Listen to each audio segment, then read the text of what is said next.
North Carolina has a very serious problem with deeply embedded political corruption in our state legislature.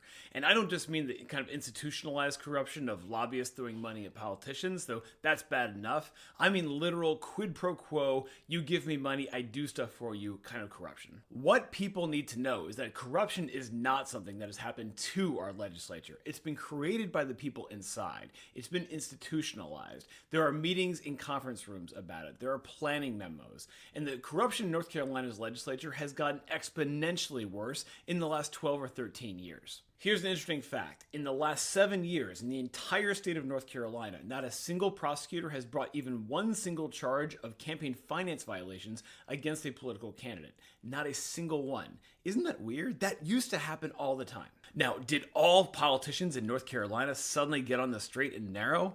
No, they did not. What actually happened was that one group of lawmakers made specific changes to our state laws that make investigating and prosecuting corruption almost impossible. Specifically, they made all investigations of campaign finance violations secret and all the findings secret too. And if the State Board of Elections does find evidence of violations, they still don't become public record. They're just passed to a different state commission to investigate, still in secret. So by design, no prosecutor ever receives a complaint they can act on, even if they wanted to. If that sounds like a huge scam to you, you're starting to catch on. By the way, Governor Cooper vetoed those changes when they happened in 2018, but Republican lawmakers overrode his veto to pass them into law anyway. And that's not all. Those same lawmakers also made complaints to the State Ethics Board secret too. So it's not just campaign finance, it's also allegations against state agencies or personnel. They're totally buried and will never see sunlight. You might remember how last year those same lawmakers also made their own records at the legislature secret too, and even allowed themselves to sell those records for private profit. Political corruption has always existed, and has certainly existed in Raleigh, but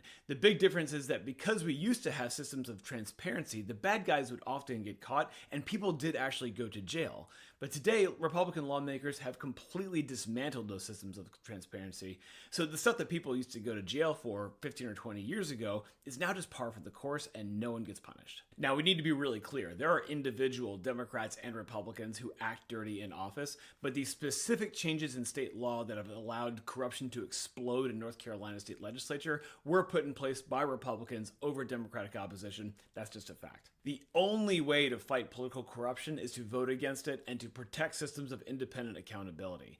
But American history is full of super corrupt politicians who keep getting voted in anyway because they got people to look away and to care about something else. Sound familiar? It is the oldest trick in the book. It is alive and well today, and voters have to demand better.